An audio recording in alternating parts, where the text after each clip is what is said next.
Today, we're diving into the incredibly long and rich history of Yemen, a land of ancient kingdoms, powerful dynasties, and really complex conflicts that have been shaping it for thousands of years. It's a huge contrast, isn't it?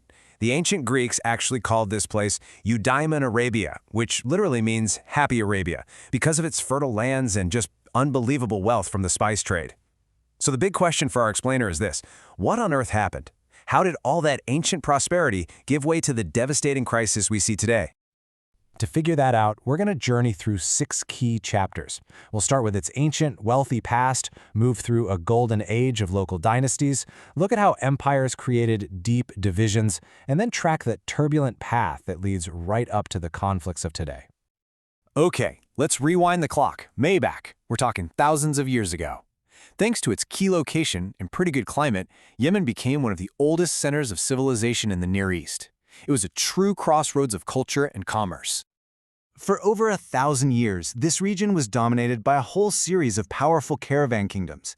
As you can see here, they got fabulously wealthy by controlling the super lucrative trade in things like frankincense and myrrh. And out of all of them, one name really stands out. The Sabaeans. You've probably heard of them. They're thought to be the civilization of the biblical Queen of Sheba. These guys were the undisputed heavyweights of their time. They were master engineers. They built the incredible Great Dam of Mareb to turn floodwaters into farmland. And their control over the Bab el-Mandeb Strait, that critical choke point between the Red Sea and the Indian Ocean, basically gave them a trade monopoly that spread their influence all the way into Africa. And this is what's so cool. We're not just talking about myths and legends. We have actual history carved in stone. This inscription from the 7th century BC is a direct message to their main god, Al-Makah. It gives us this amazing snapshot of their religion, their rulers, their whole society. It's a direct link to this ancient world. Well, eventually power shifted to the Himyarite kingdom. Around 275 AD, they did something huge. For the very first time, they united most of Yemen under a single rule. The Himyarites also led a major religious shift, moving away from all the old gods toward monotheism. But, that kind of change, it was going to bring some serious conflict.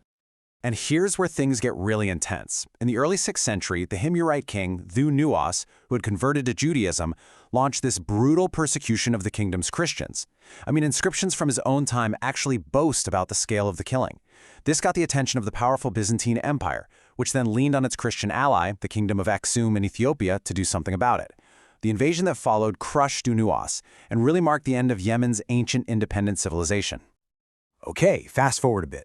Around 630 AD, the arrival of Islam opened a totally new chapter for Yemen. And after centuries of foreign influence, powerful native dynasties started to rise up, kicking off what many people consider a true golden age. And right at the pinnacle of this period, you have the Rosselids.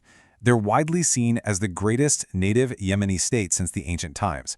They supercharged the trade routes, famously turned coffee into a major cash crop, and built up cities like Taiz into world-class centers of learning.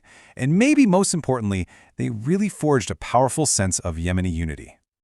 This quote says it all. It comes from a Zaydi imam, a religious and political rival to the Rosselids up in the Northern Highlands. But even he had to admit how powerful they were. The Rosselids weren't just about military might. Their real strength was their political savvy and their intellect. Their pens were stronger than swords. That's real power. But as often happens in history, this period of strong, unified rule just wasn't going to last. The next chapter is all about foreign empires fighting for control, and that process would split the country in two, creating divisions that, you can argue, are still felt to this day. So in the 16th century, the Ottoman Empire rolled in and conquered Yemen's coastal plains to secure their trade routes, but they seriously underestimated the folks in the highlands. The fiercely independent Zaydi tribes of the north, who follow a distinct branch of Shia Islam, fought back relentlessly for nearly 100 years. They finally drove the Ottomans completely out in 1634. By the 19th century, you have 2 foreign powers that had basically carved Yemen in half. The Ottomans came back to the north, ruling directly from Sana'a, but always fighting off tribal rebellions. At the same time, in the south, the British grabbed the super-strategic port of Aden for their shipping route to India and created the Aden Protectorate. Right here, this is the origin of that north-south divide that would define modern Yemeni politics. All right, let's jump into the 20th century and buckle up because the pace of change just explodes. The fall of old empires and the rise of new ideas put Yemen on this incredibly turbulent path, one that would lead to unification, but also to new and devastating conflicts. Look at this timeline. It is just one upheaval after another. When the Ottoman Empire collapses, North Yemen becomes a monarchy. Then, a civil war in '62 creates a republic there. 5 years later, the British leave the south, and it becomes a completely separate socialist state. So for decades, you have two Yemens.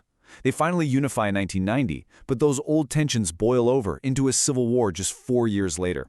The takeaway here is that even in modern times, unity has been an incredibly fragile thing. And that brings us right up to the present. All those historical threads we've been following, regional divisions, foreign meddling, internal power struggles, they all converge and get tangled up in the crisis that has completely engulfed Yemen in the 21st century. The 2011 Arab Spring brought this huge wave of hope, forcing out the longtime president Saleh. But the government that came next was just too weak. It couldn't handle the threats that had been simmering for years, especially from the Houthi movement. In 2014, the Houthis stormed the capital, Sana'a, and that move triggered a massive foreign intervention led by Saudi Arabia in 2015, which turned an internal fight into the catastrophic, multi-sided war we see today. And this chart, wow, it really shows you just how shattered the country has become. It's not one front line, it's a patchwork of them. Power is split between the official government, the Houthi authorities in the north, southern separatists, and other militant groups. It's an absolute mess. And the human cost has just been staggering. It's not just the more than 100,000 people killed in the actual fighting. Hundreds of thousands more have died from the fallout, things like famine and disease, because the whole country's infrastructure has collapsed. That happy Arabia from the ancient world, it just feels impossibly far away now. So, we end up back at this fundamental question. Yemen's history shows this incredible capacity for unity, for prosperity, for amazing cultural achievement, but it also shows this persistent, tragic pattern of division and vulnerability to outside forces. The story is not over, and whatever happens next will depend on which of those two powerful legacies wins out. And that brings us to the end of this deep dive into the history of Yemen. If you want to understand the stories that have shaped other nations, definitely check out our Quick Country Histories playlist. And of course, be sure to subscribe to Notebook Summaries for more explainers like this one. Thanks so much for watching.